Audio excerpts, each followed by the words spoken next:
시간 하나님의 말씀 우리 함께 교독하겠습니다. 누가복음 24장 36절에서 49절에 있는 말씀입니다. 제가 먼저 36절을 읽겠습니다.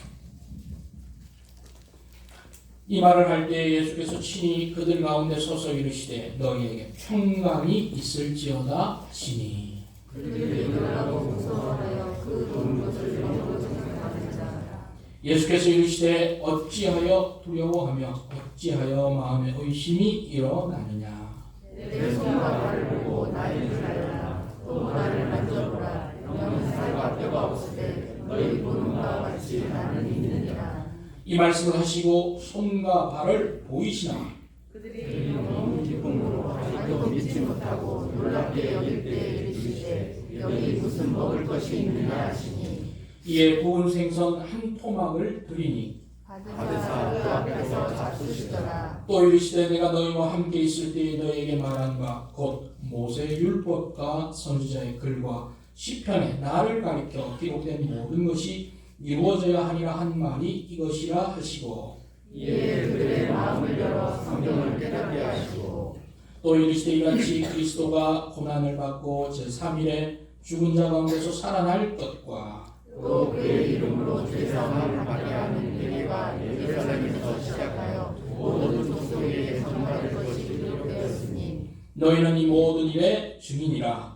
볼지어다 내가 내 아버지께서 약속하신 것을 너희에게 보내리니 너희는 위로부터 능력으로 입혀질 때까지 이 성에 머물라 하시니라. 아멘. 아직 예수님께서 부활하시기 전에 그들은 함께 생활을 했습니다.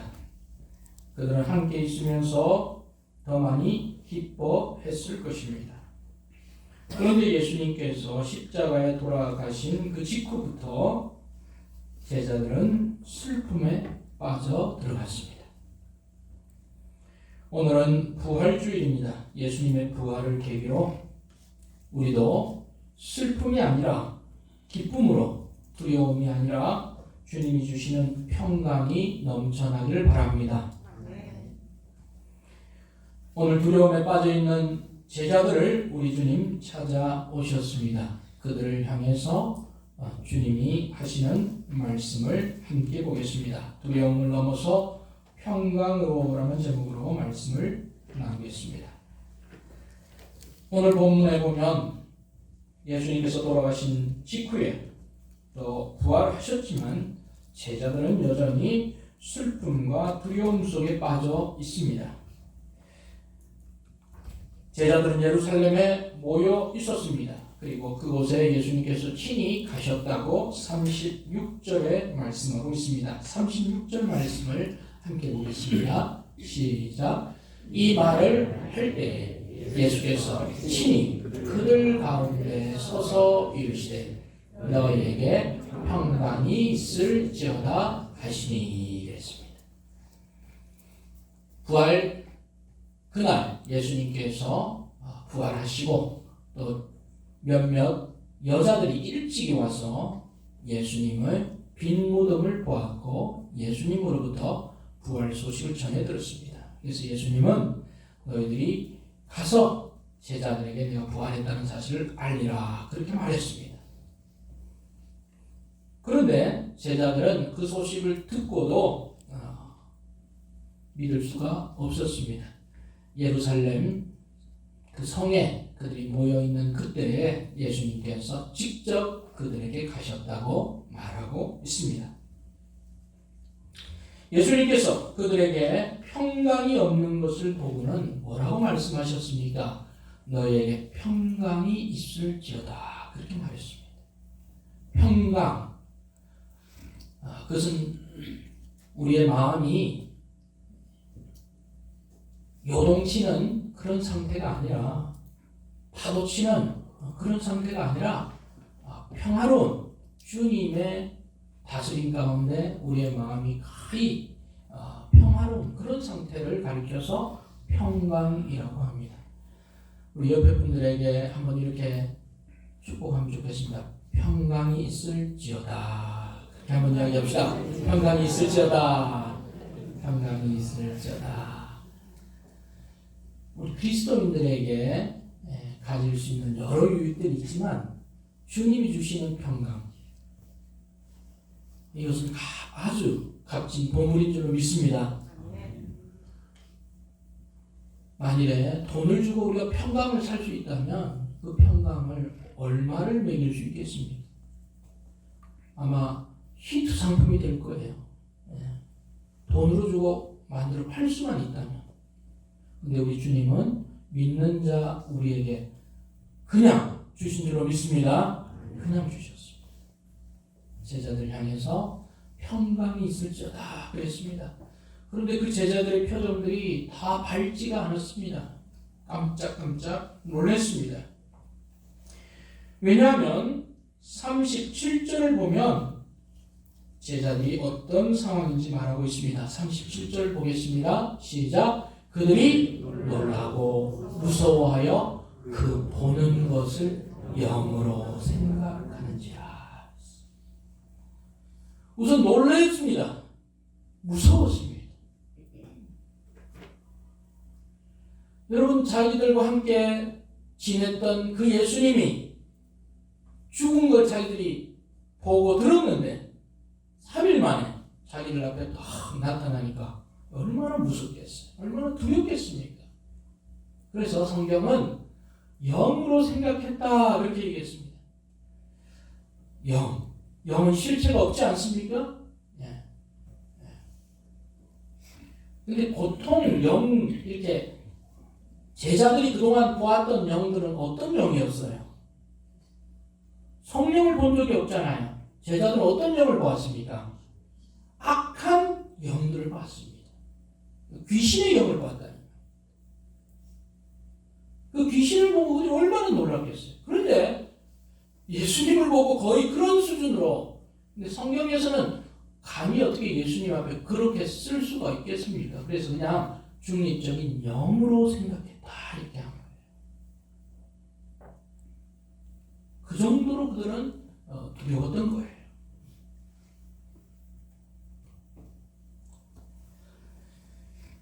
자, 그런데 38절에 보면 또 이렇게 말씀합니다. 38절에 예수님께서는 그 두려워하고 무서워하는 제자들 향해서 어찌하여 두려워하느냐? 왜 그렇게 무서워해? 그렇게 이야기하는 거예요. 두려워하는 제자들 향해서. 근데 두려움만 있던 게 아니라 또 그 두려움 속에는 어떤 마음이 있었습니까? 의심이 있다. 제자들이 마음에 예수님 아닌 것 같아.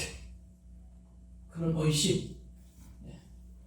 그래서 이 제자들이 느낀 감정이 어떤 감정입니까? 처음에는 무서워했습니다. 두려워했습니다. 그리고 의심했습니다. 이 감정들이 거의 비슷한 감정이죠.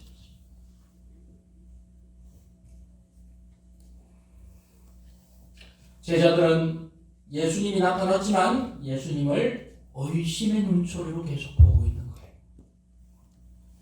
제자들이 이런 반응을 보인 이유는 무엇입니까? 그들은 죽었다가 다시 살아난 사람을 본 적이 없기 때문입니다. 경험해 본 적이 없습니다. 그들은 예수님께서 그 전에 인자는 3일에 살아나야 하겠다 라는 말씀을 3번씩이나 들었습니다. 그런데 지나쳤습니다. 왜냐하면 자신이 유념하고 또 중요하다고 생각하는 것들은 잘 기억하지만 그렇지 않은 일은 들어도 어떻습니까? 지나가는 거예요. 스쳐가는 거예요. 분명히 다른 사람은 이야기해도 자신이 집중 안 하면 뭐예요? 못 들은 거예요. 안 들은 거예요. 그런 것과 비슷한 것입니다.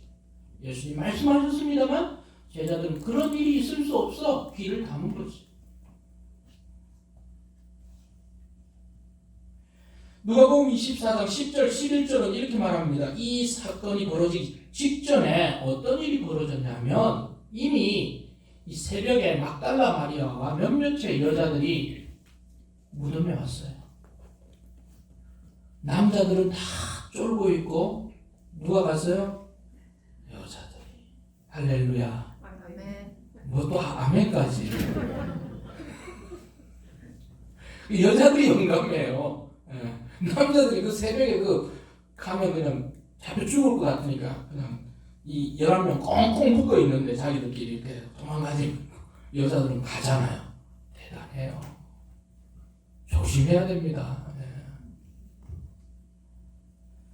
그 여자들이 벌써 봤어요. 예수님.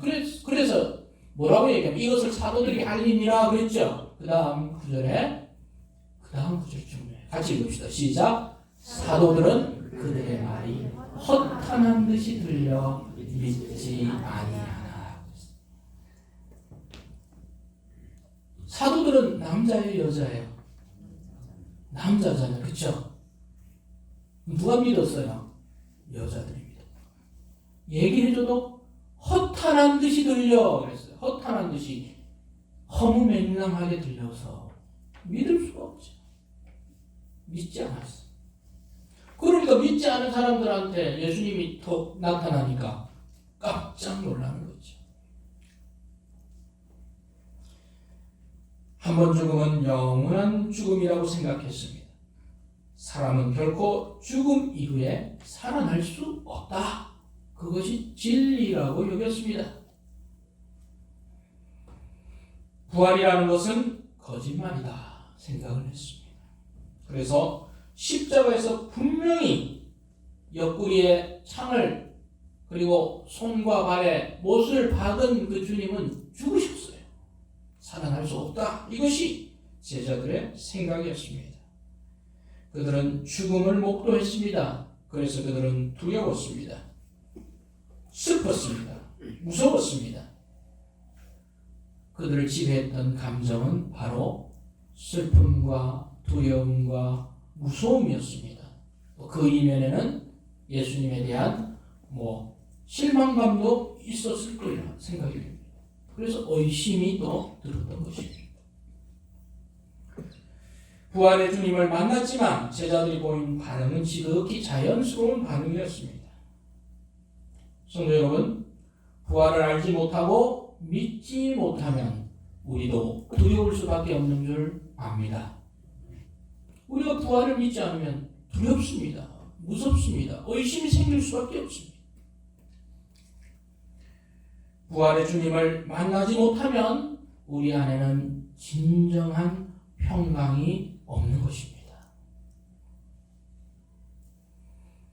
그래서 예수님은 이런 제자들을 보니까 누가복음 24장 25절 바로 이 11제자를 만나기 직전에 그 제자 그룹에서 벗어나서 실망한 채 엠마오를 향해서 걸어가고 있는 또 다른 제자들을 만났습니다. 그들에게도 예수님 이렇게 말씀하십니다. 같이 읽겠습니다. 이르시되 미련하고 선지자들이 말한 모든 것을 마음에 더디 믿는 자들이여. 그렇게 말했습니다. 그 제자들이 또 11제자들이었습니다. 믿을 거면 빨리 믿읍시다. 아멘? 더디 믿지 말고. 더디 믿을 이유가 어디 있습니까? 그런데 주님이 은혜를 줘야 믿을 수 있습니다. 믿음은 선물입니다. 주님을 만나지 못할 때 우리의 삶은 평강이 자리 잡을 수가 없습니다. 약간의 풍파에도 우리가 흔들립니다. 주님을 내 마음에 모시지 않으면, 부활의 주님을 알지 못하면 바로 그런 평화가 깨어지는 상태가 날마다 옵니다. 그것이 뭡니까? 그것이 지옥인 거예요. 평강이 깨어지는 상태가 지옥이에요. 여러분의 마음에 늘 천국이 임해지기를 축복합니다. 아멘. 어떤 상황, 어떤 경우에도 부활의 주님이 여러분과 함께 있을 때 여러분은 그 평강을 누릴 수 있는 것입니다. 그러지 않을 때 그 자리에는 의심과 두려움과 무서움과 슬픔이 주인이 되어서 평강의 자리를 대신 자리 잡고 있는 것입니다. 그리고 불신이 그 삶을 지배하는 것입니다.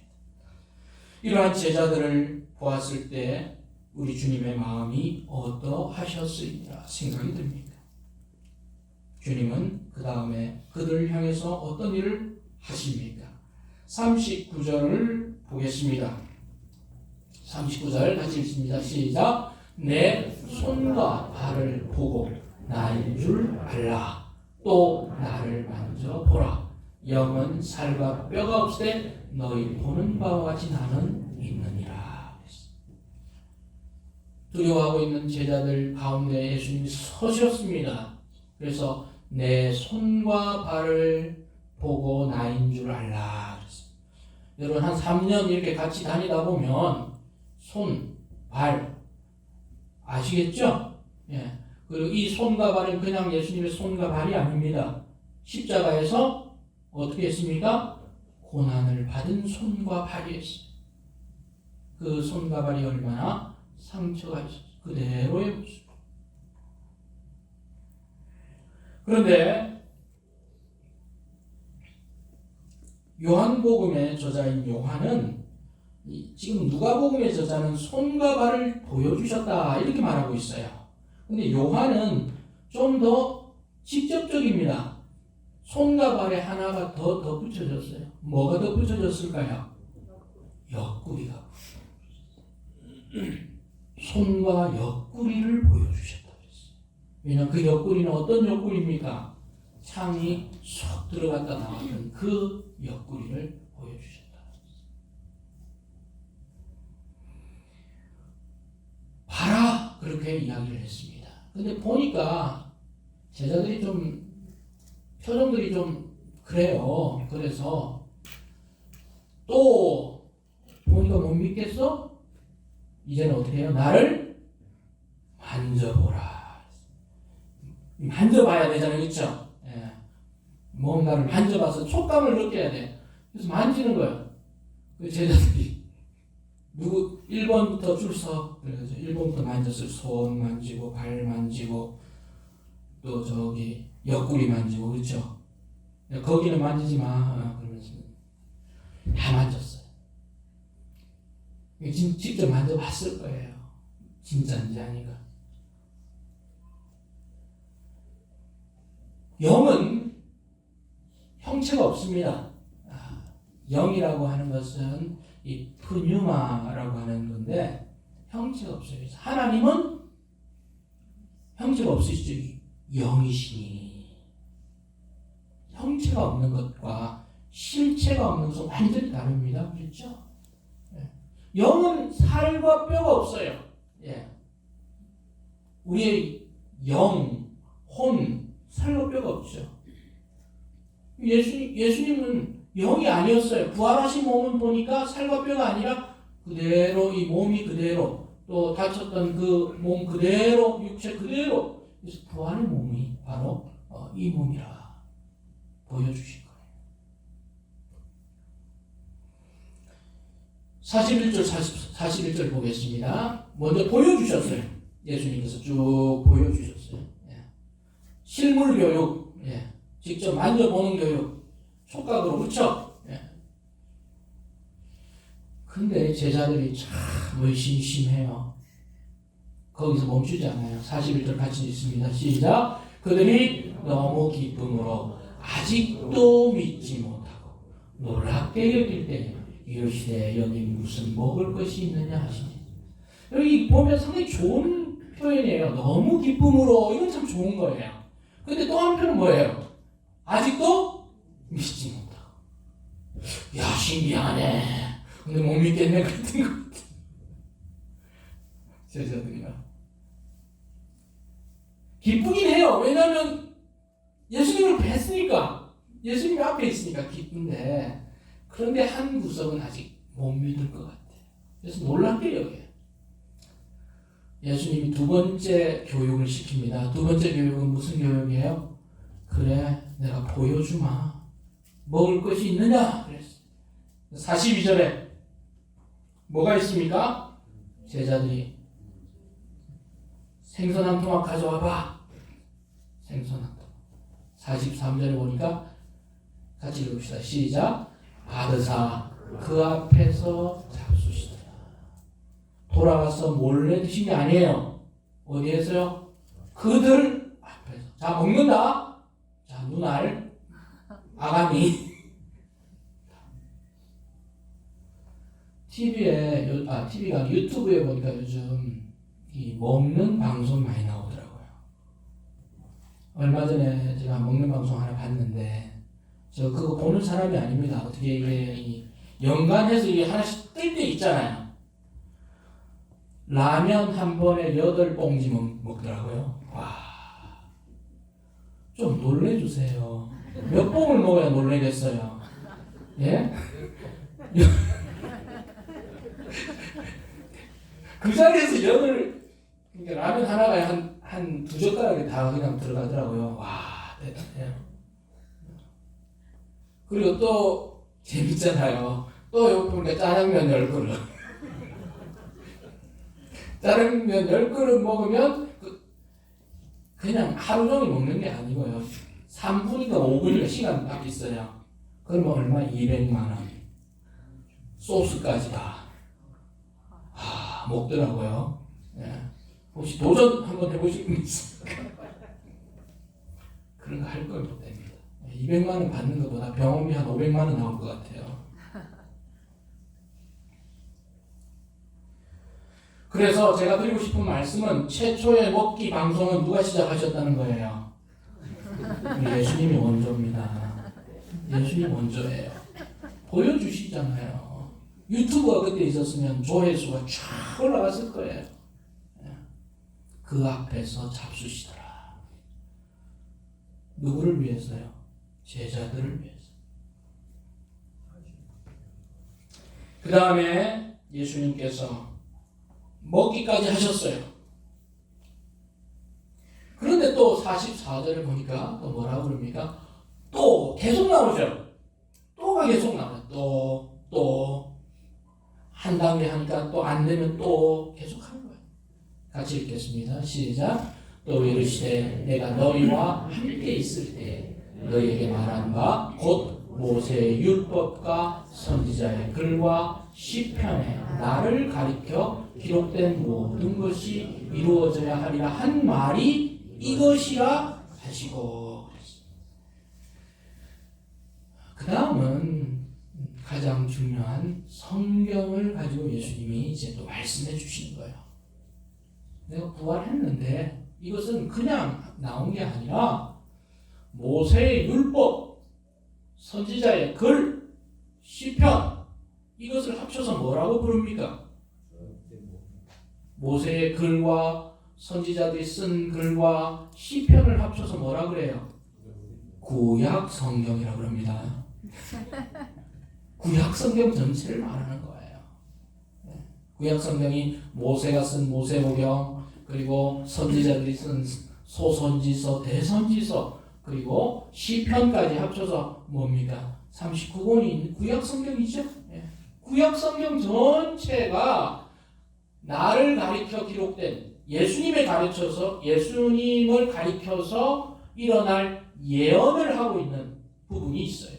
그 예언, 죽으셨다가 살아나시고 부활하신다는 말이 바로 지금 너희들이 보는 현 상태다. 이 말씀을 하시는 거예요.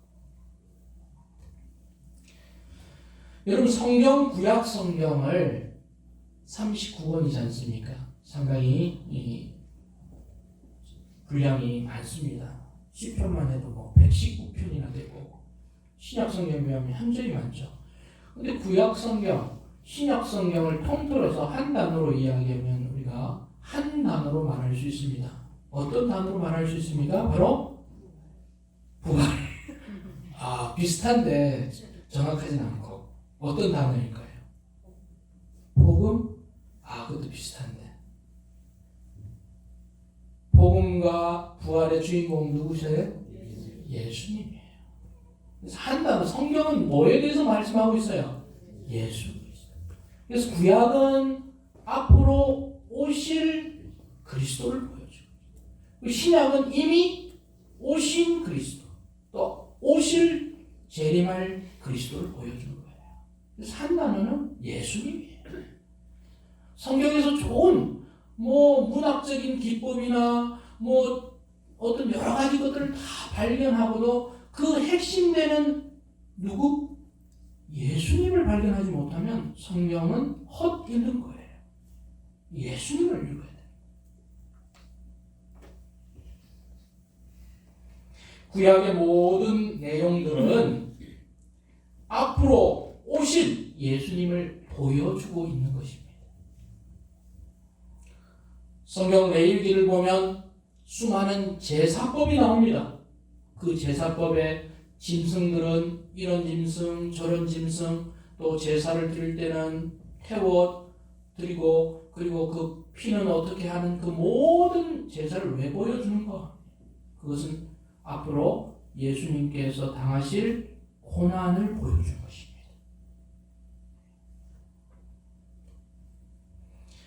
그리고 이사야 53장에서는 고난받는 종이 등장합니다. 그분은 누굽니까? 바로 예수 그리스도죠. 시편 22편 1절은 다윗이 쓴 시입니다. 거기 1절이 이렇게 시작합니다. 같이 읽어봅시다. 시작. 내 하나님이여 내 하나님이여 어찌 나를 버리셨나이까? 어찌 나를 멀리하여 돕지 아니하시오며 내 신음 소리를 듣지 아니하시나이까? 이 말씀을 누가 하셨어요? 또 예수님이 어디에서요? 십자가 위에서 시편 22편 1편을 말씀하십니다. 엘리 엘리 라마 사박다니. 그래서 구약 모세오경과 선지자들의 말씀과 시편에서 기록된 것이 누구에게 적용되어야 된다? 바로 나 예수 그리스도를 말하는 것이다. 그래서 이것을 성경에는 미리 보여주는 구약 성경에서는 그림자를 보여준다고 해서 예표라고 할 수 있습니다. 앞으로 오실 그 예수 그리스도를 보여주는 예표. 예를 들어 이삭이 그 모리아산에서 아버지께 순종하는 모습 있잖아요. 그것도 오실 예수님이 하나님께 보이는 그 순종. 또 요셉이 그 형들에 의해서 팔려가잖아요. 팔려가는 것도 또 예수님께서 또 가룟유다 또 유대인들에 의해서 팔려가는 것도 그것도 예수님의 고난을 암시해 주는 것입니다. 모든 집중, 모든 최종적인 모습은 누구를 보여주시기 위함이라고요? 예수 그리스도를 보여주시는 것입니다.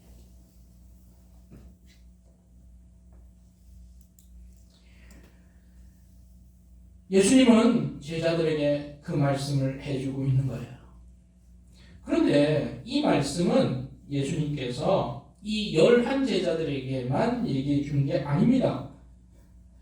여기 누가복음 24장 27절을 보면 엠마오로 가는 제자들에게 예수님께서 설명을 해 주셨어요. 왜냐하면 그들도 잘 믿지를 못했으니까.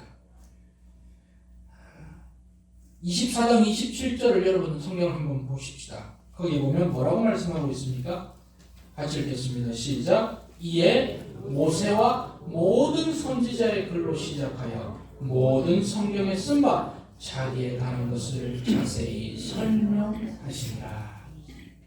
예수님이 길에서 1차적으로 먼저 그들에 대해서 가르쳤고 또 11 제자들도 여전히 못 믿으니까 또 그 내용을 그대로 가져와서 그들에게 또 이 설명을 해주고 있는 거예요.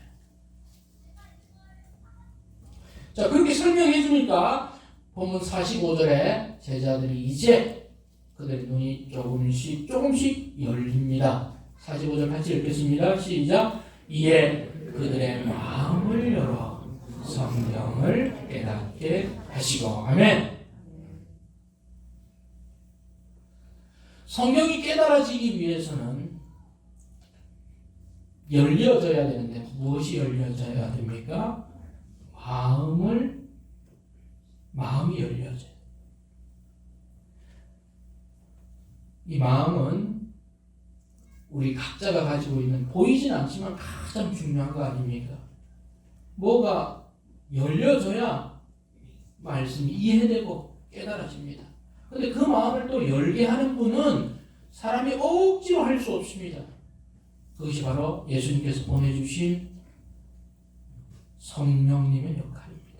마음을 열어주게.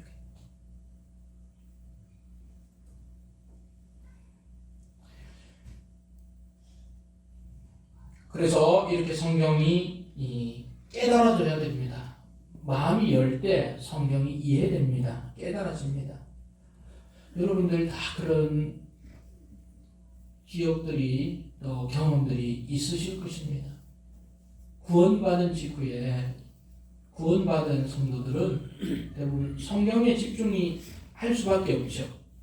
그런데 이 두꺼운 성경을 보고 그전에는 그렇게 졸더니 구원받은 사람들은 이 성경이 막 읽혀지는 거예요. 그렇죠? 아멘? 읽혀졌죠? 그렇죠? 네, 물론 제자리에 멤볼 때도 있었지만 막 읽혀지는 거예요. 어떨 때는요, 성경 말씀이요, 읽다 보면 이 활자들이요, 막 살아나는 것 같은 그런 느낌들이 쏙 들어갑니다. 여러분 드라마 볼 때는 쏙 빠지지 말고, 진짜 이게 막 나오는 그런 느낌들이 있어요. 성령께서 함께 하실 때 말씀이 이해되고 깨달아지고 계속 읽는 거예요. 그래서 한 번 시작했는데 밤을 새고 또 그 다음 날도 보고 그렇게 되는 거예요. 깨달아질 때, 마음이 열려질 때, 성령께서 우리를 감동시킬 때 그 말씀이 우리를 사로잡고 그때 어떻게 됩니까? 아멘, 아멘. 내가 죄인입니다. 하나님 말씀이 참 사실입니다. 고백하게 되지 않습니다. 이제 예수님께서 이렇게 해주셨어요. 예수님이 제자들을 향해서 어떤 수고를 해주셨습니까? 보여주셨어요. 예수님이 먹어주셨어요. 예수님이 배고파서 먹은 거 아니에요. 보여주기 위해서 먹었어요. 가르치셨어요. 그랬더니 제자들의 마음이 불신해서 이제 서서히 주님의 그 마음으로 돌아오는 거예요. 믿음으로 돌아오는 것입니다. 두려움에서 두려움이 빠지고 서서히 기쁨과 평강이 그들의 자리 잡고 있는 것입니다. 예수님의 이 열정적인 가르침, 그들 향한 포기하지 않는 예수님의 수고가 그 말씀이구나 기억나게 하고 깨닫게 하고 그들의 고개를 끄덕이게 하게 만든 것입니다. 두려움과 슬픔을 쫓아내기 위해 제자들을 깨우치고 가르치시고 보여주시는 이 엄청난 수고와 노력을 행하시는 주님의 모습이 여러분 그려지십니까? 한 사람을 깨우치는데 얼마나 많은 수고와 노력이 요구되겠습니까? 저절로 이루어지는 것은 없는 것입니다. 세상에 공짜는 없는 것입니다. 한 교회가 굳건한 반석 위에 세워지는 것이 저절로 세워질 수 없습니다. 수많은 헌신과 수고와 기도와 애씀 없이 그냥 이루어지는 것은 가치가 없는 것입니다. 제자들이 그냥 이루어진 게 아닙니다. 주님이 부활 전에 그리고 부활 후에 주님이 계속 가르치고 보여주고 깨우쳐 주시는 주님의 수고가 있었던 것입니다. 우리가 알듯이 말하지 못하고 앞을 볼 수 없는 장애인 헬렌 켈러를 압니다.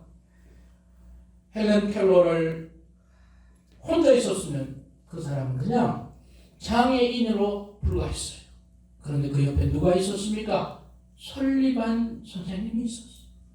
설리반이라고 하는 이 선생님은 이 헬렌 켈러를 글도 모르고 읽을 수도 없는 이 아이에게 단어를 손바닥에 이렇게 가르쳐줬어요. 쓰게 했어요. 그리고 물이라고 하는 그런 단어가 나오면 직접 손을 이끌고 수도가에 가서 물을 틀어줬어요. 이게 물이야. water. 이게 물이라. 그러면서 단어를 하나 이렇게 가르쳐줬더니 그렇게 문맹 읽지도 쓰지 못한 그 장애인이 최초로 대학에 진학하는 그런 놀라운 일이 벌어졌어요. 그리고 그 헬렌 켈러가 그를 떼치고 작가가 됐어요. 12권이나 되는 책을 썼습니다. 헬렌은 최초의 시각, 청각, 중복 장애인이 인문계 학사 학위를 받은 최초의 사람이 됐습니다. 혼자 힘으로 됐습니까? 아닙니다. 설리반 선생님의 수고가 바로 헬렌 켈러를 그런 반열에 올렸습니다.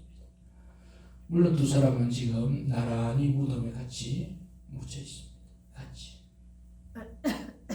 이것이 바로 한 사람을 향한 한 사람의 수고의 덕택입니다. 예수님의 수고의 덕택, 예수님의 애씀이 이 자리에 저와 여러분이 있는 줄로 믿습니다.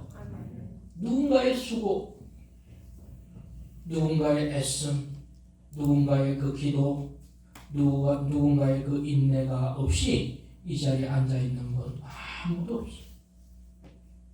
그런 것들이 다 종합이 돼서 우리가 지금 이 자리에 이만큼 있는 것입니다. 감사하시길 바랍니다.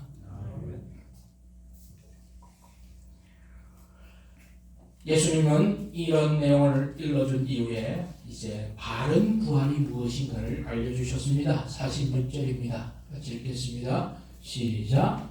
또 이르시되 이같이 그리스도가 고난을 받고 제3일에 죽은 자 가운데서 살아날 것과 했어요. 왜냐하면 이 제자들은 제대로 배워야 될 사람들입니다. 이들의 기초가, 부활의 기초가 제대로 되어 있어야 누군가를 가르칠 때 이 부활을 그들이 가르칠 수 있으니까 예수님은 고난을 먼저 받고 죽은 자 가운데서 살아난다는 이런 부활의 가르침을 말씀해 주셨습니다. 고린도전서에는 이것이 바로 성경대로 죽으시고 성경대로 부활하신다는 그 핵심, 복음의 핵심이 여기에 있습니다. 이 말씀을 가르쳐 주셨습니다. 가르쳐 주신 이후에는 이제 47절을 보겠습니다. 같이 읽습니다. 시작. 또 그의 이름으로 제사함을 받게 하는 회개가 예루살렘에서 시작하여 모든 족속에게 전파될 것이 기록되었으니 부활의 주님을 믿고 그 주님을 믿으면 그 다음 무엇입니까? 죄 사함의 회개가 일어나는 것입니다. 제가 죄인입니다. 돌이키겠습니다. 예수님을 믿겠습니다. 그 주님을, 부활의 주님을 믿겠습니다라고 하는 그런 고백들이 나온 것입니다. 예루살렘에서 시작해서 어디까지 간다고요? 땅 끝까지 그렇게 가는 것입니다. 그리고 제자들을 향해서 사명을 주셨습니다. 48절입니다. 같이 읽겠습니다. 시작. 너희는 이 모든 일의 증인이라. 거기 이제 부인할 사람 아무도 없습니다. 다 봤습니다. 다 만져봤습니다. 직접 들었습니다. 아, 부활은 사실이구나. 실제구나. 우리 주님이 정말 부활하셨구나. 성경대로 가르친 예언이 성취되었구나. 나도 증인이다. 아멘. 이것이 바로 주님이 알려주신 바로 제자들을 향한 말씀이셨습니다. 사명을 받은 제자들이 예루살렘을 변화시켰습니다. 사명을 받은 제자들이 세계를 변화시켰습니다. 사명을 받은 그 제자들이 복음을 위해서 순교마다하지 않았습니다. 그 복음이 전해지고 전해져서 우리나라에 전해지고 여러분들에게도 전해지고 우리 모두가 믿게 된 줄 믿습니다. 이것이 바로 기독교의 역사입니다. 부활의 역사는 곧 기독교의 역사. 그래서 우리가 받은 이 귀한 부활 신앙을 또 그 다음 세대에게 계속 전달하는 그 일이 우리에게 남겨져 있습니다.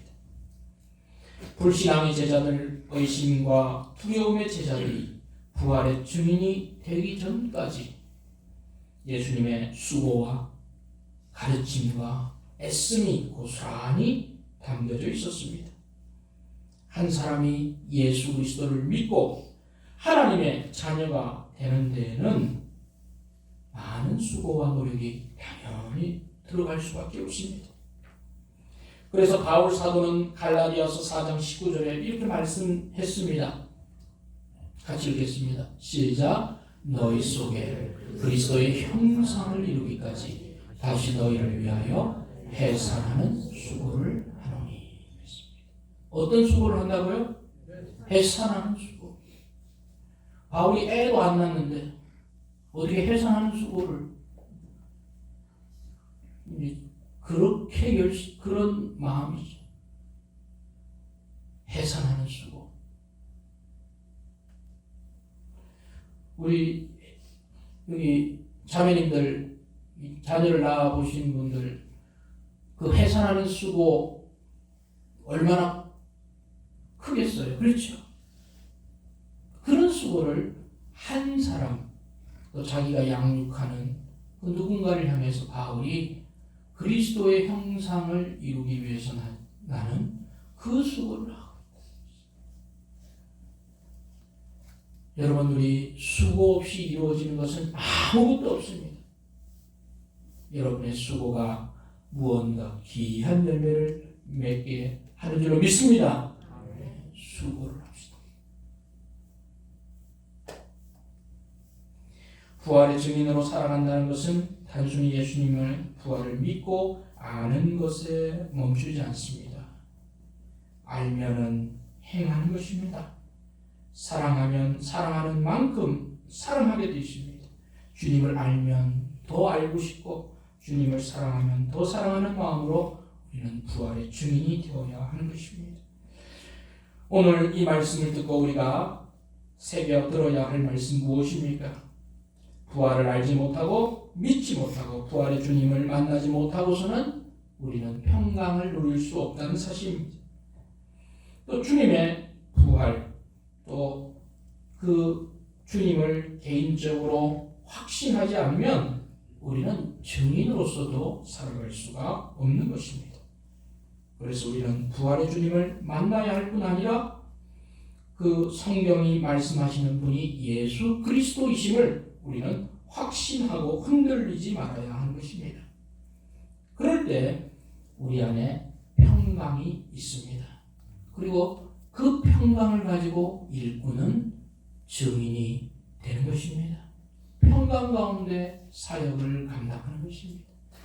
부활의 주님을 만날 때 평강이 있고 그 평강 가운데 우리는 주님께 맡기면서 일할 수 있는 것입니다. 사명을 감당할 수 있는 것입니다. 오늘 복된 부활주일입니다. 부활하신 주님이 이 시간 여러분들에게 또 저에게 찾아오셨습니다. 여러분 부활의 주님을 만나고 부활의 주님이 더욱 깨달아지고 부활의 주님이 더욱 감사하신 이 시간 되기를 바랍니다. 그리고 이제부터는 여러분 두려움이 아니라 평강이 여러분을 주장하도록 하시기를 바랍니다. 여러분의 마음이 늘 주님이 주장하게 하셔서 두려움을 몰아내시고 의심도 몰아내시고 무서움도 몰아내시고 안 좋은 것들 다 몰아내시고 그 자리에 주님의 평강이 늘 있도록 여러분 하시길 바랍니다. 그리고 그 평강 가운데 여러분에게 맡겨주신 부활의 증인으로서의 사명을 각자의 자리에서 최선을 다하면서 수고하는 우리가 되기를 바랍니다. 성도 여러분, 두려움을 넘어갑시다. 그리고 평강으로 갑시다. 평강을 넘어서 사명으로 가는 이 부활주일 아침이 되기를 바랍니다. 기도하겠습니다.